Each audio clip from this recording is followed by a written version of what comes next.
तर नमस्कार मंडळी, आपली आवडती मालिका म्हणजेच जुईली गाठकर ही मालिका आता आपल्याला वेगळ्याच वळणावर येऊन पोहोचलेली दिसणार आहे. कारण ह्या मालिकेत आता दामिनीवर हा चक्क धैर्याला संशय येणार आहे. कारण दामिनी असं कृत्य करते की ज्याने धैर्याला पुन्हा संशय येतो की आईची काहीतरी गडबड दिसते. आईने असं का केलं, आईने अशी कृती का केली, असा प्रश्न आता धैर्याच्या डोक्यात आलेला आहे. त्यामुळे आता त्याला संशय आलेला आहे. पण हा संशय मात्र त्याचा खरा ठरतोय की आणि त्याला नक्की काय संशय आला आहे हे आपल्याला आजच्या व्हिडिओमध्ये पाहायला मिळणार आहे. चला तर मग बघूया. आता इकडे त्या दामिनीने त्या सुपामध्ये विष कालवलेलं असतं ते तर आपल्याला माहितीच आहे, पण आता हे धैर्याला माहिती नसतं. धैर्य सावीला ते सूप चारायला जातो. मग इकडे दामिनी बोलते, वा वा सावी, किती छान वृत्ती होते तुझा, आणि तो सुद्धा धैर्याच्या हातून.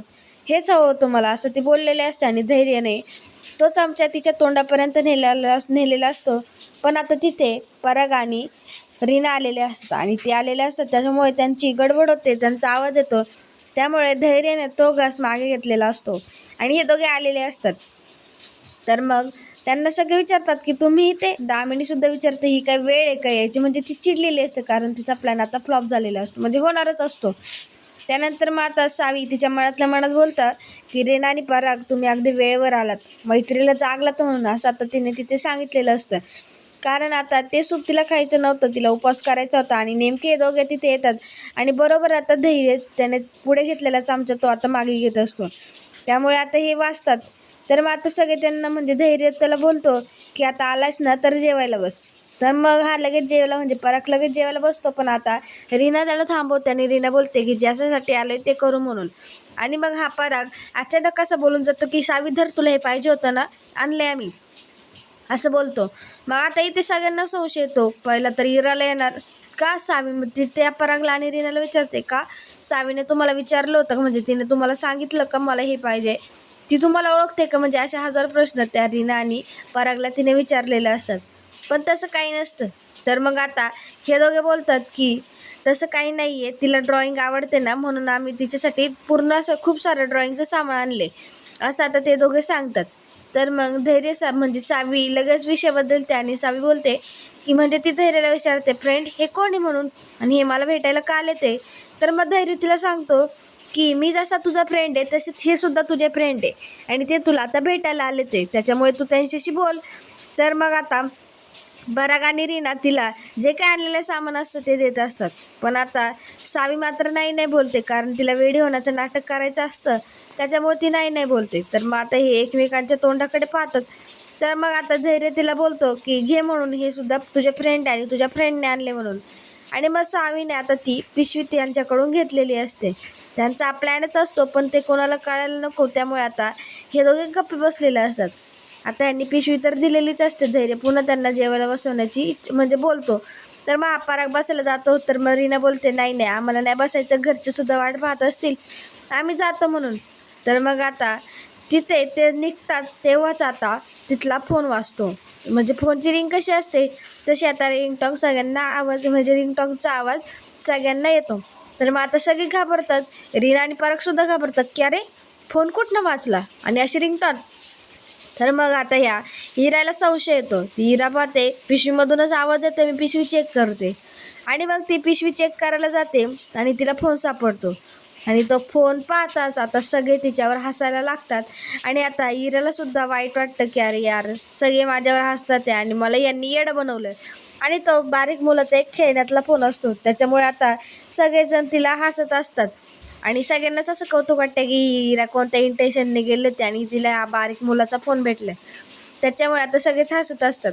तर मग आता ही रीना आणि पराग असा विचार करतात की तू जो प्लॅन केलेला होता ना तो खरंच चांगला होता. आणि मग त्यांना सगळं आठवतं की जेव्हा ते बॅग घेऊन येणार होते तेव्हा रीनाने तिथे थांबवलेलं असतं आणि रीना बोलत असते की अरे नाही थांब 5 मिनिटं. आणि त्या रीनाने तो फोन पिशवीत न ठेवता तो कंपासच्या बॉक्समध्ये म्हणजे कंपासच्या बॉक्समध्ये फोन ठेवलेला असतो आणि त्यामध्ये एक बारीक मुलाचा फोनसुद्धा ठेवला असतो.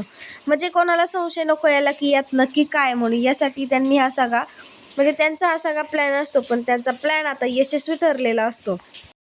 त्यानंतर आता सावीला सुद्धा हे आवडतं. सावी पुन्हा ती पिशवी चेक करायला लागते आणि मग तिला कळतं अरे त्या बॉक्समध्येच तिचा फोन आहे.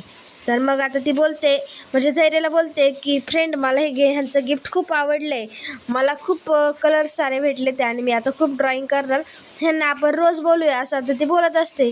तर मग धैर्य बोलतो तुला आवडलं ना, मग आपण यांना रोज बोलू. तर मग आता इथे पराग आणि रीना बोलतात की हो आम्ही रोज येऊ म्हणून, पण आत्ता आम्हाला जायला हवं, घरचे वाट पाहत असतील, असा तर तो बोललेला असतो. आणि मग आता ते दोघे बोललेले असतात. त्यामुळे मग आता सावी त्यांना बाय बाय करते आणि सावी खुश झालेली असते. आता हे तर आपल्याला दिसतं. त्यामुळे मग आता ते दोघे सुद्धा घरी जायला निघतात, कारण आता त्यांचे काम हे पूर्णपणे यशस्वी झालेलं असतं आणि ते आता मग घरी जातात. तर मग आता इकडे सगळ्यांचं जेवण चालू असतं. आता ही सावी तर खुश झालेली असते, पण तिला मात्र तिथं जेवायचं वगैरे नसतं. ती सगळी पिशवी विशवी भरते आणि तिने इराच्या हातातला फोन हिसकावून घेते आणि आता मग ती पिशवी घेऊन पळून जाते. तर मग आता ती पळून डायरेक्ट, म्हणजे तिला जेवायचं नसतं म्हणून ती पळालेली असते, पण ते कारण वेगळंच असतं. तिला फोन तो लपवायचा असतो आणि धैर्यासमोर नसतो ठेवायचा. तर मग आता सगळ्यांना दामिनी बोलते की आता झालं सगळं म्हणून मुकाट्याने जेवून घ्या. पण ती दुःखी असते, कारण तिचा प्लॅन फ्लॉप झालेला असतो. ते उपाय मात्र सावीने पिलेलं नसतं. तर मग इकडे घरात म्हणजे रूममध्ये सावी आलेली असते आणि ती फोन पाहते. फोन दोन्हीकडून पाहते कसा आहे काही नाही आहे, आणि ती स्विच ऑफ उघडण्याचा प्रयत्न करते. पण आता तेवढ्यात धैर्य बाहेर रूमच्या बाहेर आलेला असतो आणि तो सावीला आवाज देत असतो. सावीला बोलतो की सावी दरवाजा उघडा. तर इकडे सावीला प्रश्न पडतो, हा फोन नक्की कुठे लपवायचा, आणि जर धैर्याला दिसला तर माझं सगळं सत्य उघडकीस येईल. आता धैर्य तर म्हणजे बाहेरनं दरवाजा ठोकत असतो. तो विचारतो, म्हणजे सावीला बोलतो की सावी मी तुझा फ्रेंड आहे, मी तुला हट्ट नाही करणार, तुला जेवायला वगैरे नाही नेणार, असं त्याने बोललेलं असतं. तर मग आता सावीकडे थोडा वेळ असतो, त्याच्यामुळे आता मग तिने तो फोन फ्लावरच्या कुंडीत ठेवलेला असतो, आणि म्हणजे फ्लावर पॉट असतो त्यात ठेवलेला असतो. आणि ती दरवाजा उघडते, थोडी घाबरलेलीच असते. धैर्य तिला विचारतो दरवाजा का बंद केला होता, मी तुला नाही नेणार खायला म्हणून, तुझी इच्छा नाही तर नाही नेणार. तर मग आता त्याला जे काही फुलं असतं ते खाली एक पडलेलं असतं ते त्याला दिसतं, आणि तो बोलतो की सावी असं करायचं नाही, जागच्या जागी वस्तू ठेवायच्या म्हणून, असं आता त्याने सांगितलेलं असतं. आणि आता ते फूल ठेवण्यासाठी तो फ्लावर पॉट उचलतो आणि त्यात तो फूल ठेवायला जातो. पण त्याला मात्र तो एवढा झुंजीत असतो की त्याला मात्र तो फोन काही दिसलेला नसतो. नंतर सावी त्याला, म्हणजे त्याचं मन वळवण्यासाठी त्याला बोलते की आपण चित्र काढूया म्हणून. आणि धैर्यसुद्धा आता चित्र काढायला आलेला असतो, आणि धैर्यसुद्धा चित्र काढत काढत त्यांची आता मस्ती चालू असते. आणि आता पूर्ण 12 वाजता त्यांना चित्र काढता. तर मग आता ही दामिनी तिच्या रूममध्ये आलेली असते. तिचं जेवण वगैरे झालेलं असतं, पण तिचा अत्तरफडा झालेला असतो, तिचा प्लॅन फ्लॉप झालेला असतो. त्यामुळे तिला असा खूप राग येतो आणि ती तिथल्या ज्या काही वस्तू असतात त्या फेकून देत असते, कारण तिला राग आलेला असतो आणि तिचा प्लॅन फ्लॉप झालेला असतो. तिला कळत नाही आता नक्की काय करायचं. ती बोलते, सावीला बोलते की आजचा माझा प्लॅन फ्लॉप झाला, पण उद्याचा दिवस माझा असेल आणि उद्या काय मी, म्हणजे काही करून तुला मी उद्या ते विष काढून खायला घालणारच, असा आता तिने निश्चय केलेला असतो. तर मग आता इकडे इरा बाहेरच असते आणि तिला कळतच नाही, म्हणजे ती विचार करते की ह्या आत्यांचं नक्की काय चाललंय आणि आत्या नक्की कधी प्लॅन करणार आहे आणि या सावीला कधी मारून टाकणार आहे, असा ती विचार करत असते. त्यानंतर आता इकडे सगळी ड्रॉइंग वगैरे झालेली असते. धैर्य त्याचं काम करत असतो आणि तो मोबाईलमध्ये पाहतो, तर 12 वाजलेले असतात. तर मग आता त्याला भूक लागलेली असते, त्याला काही उपास झेपलेला नसतो. तो किचनमध्ये येतो, तेवढंच आता नीता तिथे आलेली असते. नीता त्याला विचारते की भाऊजी तुम्ही इथे कसे काय काय करायला आलात म्हणून एवढं रात्री. तर मग हा धैर्य बोलतो की काही नाही, पाणी प्यायला आलो होतो म्हणून. तर मग आता नीता बोलते की भाऊजी खरं सांगा तुम्हाला भूक लागली ना, असं आता तिने तिथे बोललेला असतो. तर मग धैर्य तिला बोलतो की हो तुम्ही कसं काय एवढा उपवास धरता, म्हणजे स्वतःच्या नवऱ्यासाठी सौभाग्यासाठी त्याचं दीर्घायुष्य वाढव म्हणून तुम्ही एवढा दिवसभर उपवास धरता, मला तर झेपत नाही आहे, मी कसाबसा काढलाय, असं तो सांगत असतो. आणि तो महिलांचं कौतुक करत असतो की तुम्ही त्या स्वतःच्या नवऱ्यासाठी काय काय करता आणि तुम्ही किती काय प्रयत्न करू शकता, मी सुद्धा माझ्या बायकोसाठी उपवास वगैरे धरला, असं आता त्यांनी तिथे सांगितलेलं असतं. आता हा सगळा प्रकार हिरा बाहेरनं ऐकत असताना हिरा बोलते की धैर्य खरं तर तुम्ही हा उपवास माझ्यासाठी धरायला पाहिजे होता, पण आता तिथे सावी, असं आता तिने बोललेलं असतं. त्यानंतर आता इकडे नीता बोलते की आमच्या महिलांचं आयुष्य असंच असतं, त्यांचा कोणी विचारच करत नाही की त्या नक्की काय काय करत असतं, असं ती बोलत असते. त्यानंतर मग आता इकडे सावीने पराग आणि रीनाला कॉल केलेला असतो. ती त्यांच्यासोबत बोलत असते, त्यांचं प्लॅनिंग चालू असतं. तर मग आता पराग तिला विचारतो नक्की सोबत कुठनं करायचे म्हणून, नक्की आपण काय करायचं, असं आता त्यांचं डिस्कशन चालू झालेलं असतं. आता इकडे नीता त्याला बोलते की धैर्य भाऊजी तुम्ही सावीस म्हणजे तुम्ही स्वतःला पण जेवण न्या आणि सावीसाठी पण जेवण न्या. नकळतपणे तिचासुद्धा आज उपवास घडलेला आहे असं आता नीताने त्याला सांगितलेलं असतं. तर मग आता इकडे यांचा प्लॅन होतं की आता जे काही करायचं आहे ते म्हणजे सगळ्यांचा पॉईंट हा दामिनी मुजुमदारापाशीच येतो.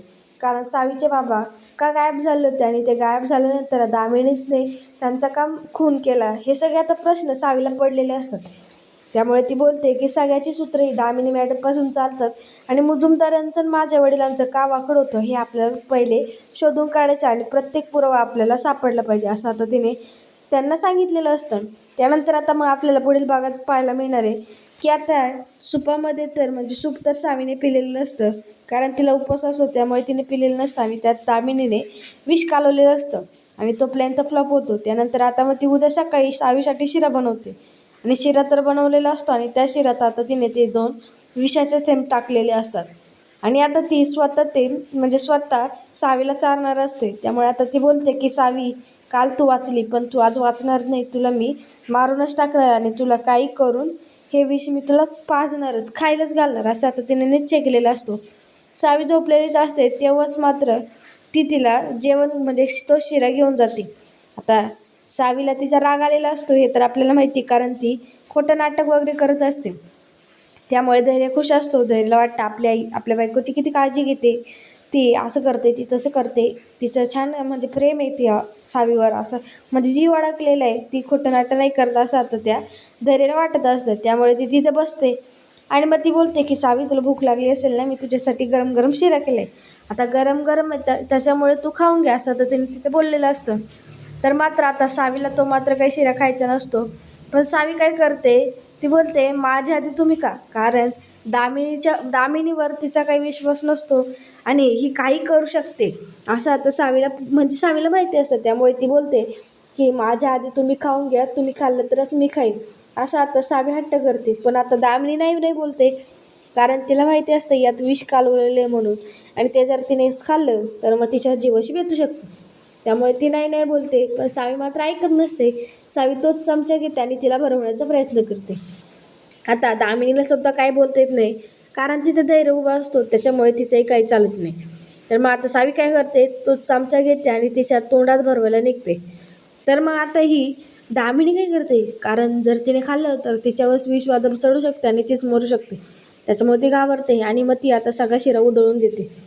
तर मग आता तिने उधळून दिलेला असतो शिरा. त्याच्यामुळे मग आता धैर्याला प्रश्न पडतो, अरे बापरे माझ्या आईने हा शिरा का फेकून दिला आणि तिने स्वतःने केला होता आणि सावीसाठी केला होता, तर मात्र आता तिने ते का फेकून दिलं आणि तो शिरा का नाही खाल्ला, सावीच्या हातनं का नाही खाल्ला, असे बरेच हजारो प्रश्न ह्या धैर्याला पडलेला असतात.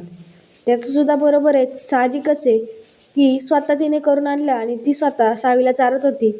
मग असं काय झालं की तिने तो शिरा उधळून दिला, हा प्रश्न आपल्याला सुद्धा पडू शकतो. पण आपल्याला माहिती त्यात तिने विष कालवलेलं होतं त्याच्यामुळे तिने जर खाल्लं तर ते तिच्या स्वतःच्या जीवाशी बेतू शकतो. त्याच्यामुळे तिने तो शिरा उधळून दिला हे आपल्याला माहिती, पण हे धैर्याला माहिती नाही. मग धैर्याला येतो संशय. त्याच्यामध्ये धैर्याचं एकदम स्पष्ट बोलणं असतं. तो प्रत्येकासमोर म्हणजे ज्याचं काही चुकलं तर तो समोरासमोर बोलतो. तर मग धैर्य तिला विचारतो की आई तू असं का केलं, तू शिरा का फेकून दिला म्हणून, सावी तुला चारत होती ना. आणि आता सावी घाबरलेली असते. सावी नाटक करते की वाईट बाई असं बोलत असते. तर मग धैर्य तिला विचारत असतो आई तू असं का केलं. तर मग आता ही दामिनी धैर्याला काय उत्तर देते आणि त्याला काय खोटं नाटक सांगते हे आता आपल्याला उद्याच्या भागात कळणार आहे. नाहीतर धैर्यासमोर सगळं दामिनीचं प्रकरण कधी उघडकीस होईल हे सुद्धा आपल्याला कळणार आहे. त्यामुळे उद्याचा भाग पाहायला विसरू नका आणि उद्याचा भाग पाहायचा असेल तर आपल्या चॅनलला नक्कीच सबस्क्राईब करून ठेवा आणि हा व्हिडिओ जर आवडला असेल तर लाईक कमेंट शेअर करायला विसरू नका आणि आपल्या चॅनलला नक्कीच सबस्क्राईब करून ठेवा. धन्यवाद.